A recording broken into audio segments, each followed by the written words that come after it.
În aceeași limbă toată lumea plânge, în aceeași limbă râde un pământ, ci doar în limba ta durerea poți s-o mângâi, iar bucuria s-o preschimbi în cânt. În limba ta ți-e dor de mama și vinul e mai vin și prânzul e mai prânz.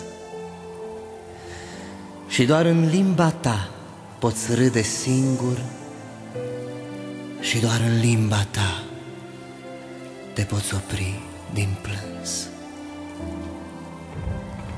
Iar când nu poți nici plânge și nici râde, când nu poți mângâia și nici cânta, cu al tău pământ, cu cerul tău în față, tu taci, atunci tot